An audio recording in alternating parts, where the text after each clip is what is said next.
a love-hate relationship with history. The upshot is this: history is messy. History is many things at once. Think about a family reunion. Everyone has their own story of what happened. About which family should I speak? Also, think about controversial individuals. How much volume is dedicated to the same polarising person?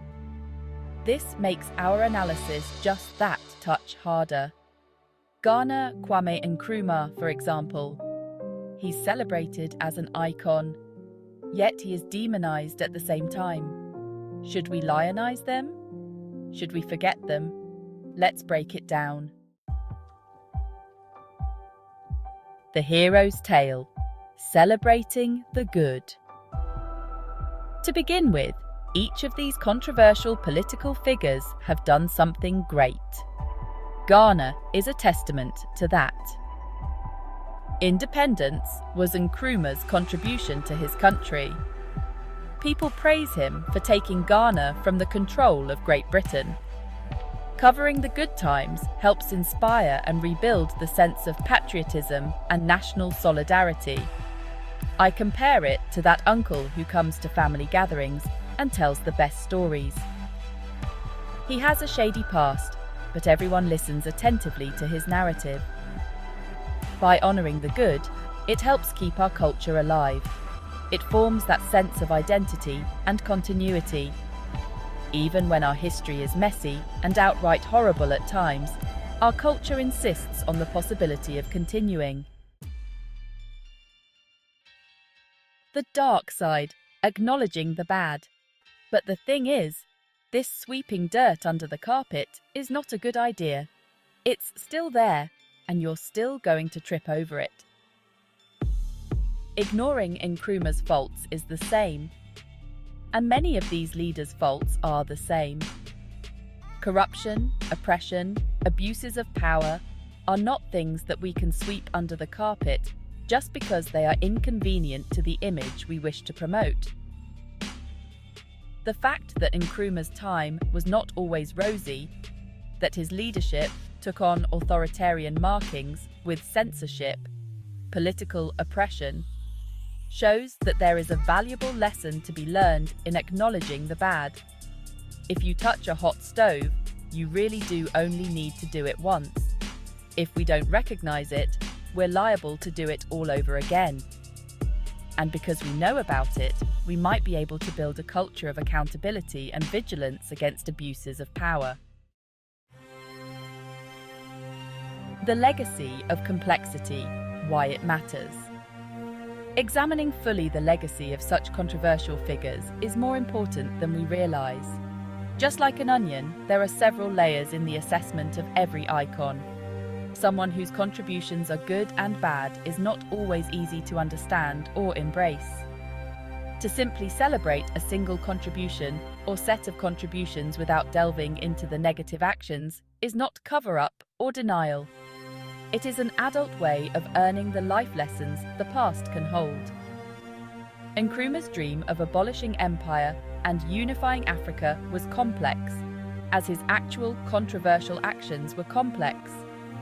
Celebrating this ongoing legacy helps us to recognize reality and the multifaceted nature of leadership and of the human condition.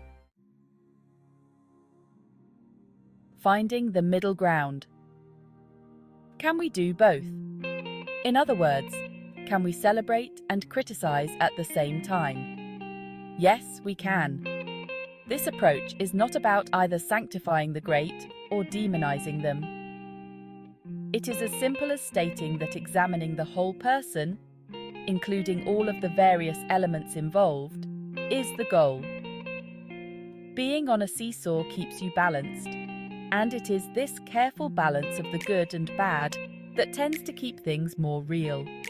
For instance, you can still admire Pétain while recognizing his Nazi collaboration and betrayal of the French resistance, or you can still appreciate the amazing wit of Mark Twain while recognizing his continued use of the deeply offensive term, the N-word. This does not make you a massive hypocrite, but it does keep your dual communication alive and, like a good squat, engaged. It is this very duality that often keeps our cultural narrative more honest and not only more inclusive, but also more nuanced and thus much more robust. An approach that encourages us to navigate this duality can also help to cultivate the very critical thinking and nuanced discussions that society needs. Engaging with the past, practical steps. Third, engaging with the past in a balanced way requires some actual steps too. To begin with, education matters. Our history books would look different. There would be no whitewash or exaggeration. What would our public ceremonies and monuments look like? Maybe the statue of Nkrumah could have some plaques commenting on the different sides of his history. Maybe there could be open forums. People could gather and express their opinions in a respectful environment where they can learn from one another. This helps us engage properly with our past, sure, but it also prepares us for our future. Conclusion.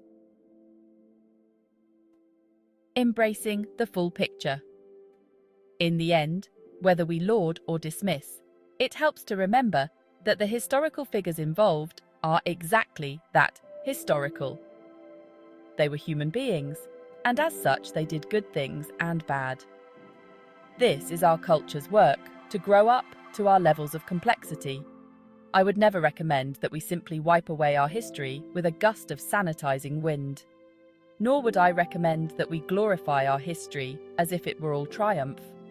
Instead, I'd like to urge that we look to history as it was and learn from it.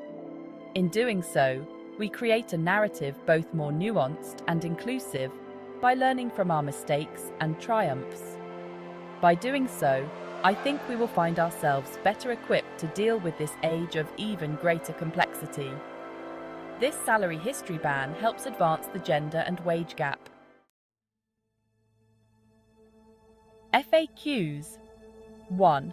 Why is it important to remember controversial historical figures? It's important because their actions offer us insights into what makes us unique, providing a markedly more complex picture of the past than the mere remnants of pottery and buildings. 2. How can we balance celebrating and criticizing historical figures? Celebrating both his strengths and his vices, we create a human portrait neither too heroic nor too villainous. 3. What are the dangers of ignoring the negative aspects of historical figures? The American mind can easily become so obsessed with the negative sides of history that it loses sight of historic reality and, in turn, may set itself on a course of repeating past mistakes. 4. Can controversial historical figures still inspire positive change? Indeed, it can be a cause for pride and progress to emulate their accomplishments. Others can be instructive through the shortcomings of their mistakes. 5. How do we decide which historical figures to celebrate? It's a judgment call, and whether Getty gets in or not will be judged through the cumulative effect. Was he a net benefit or loss to Europeans?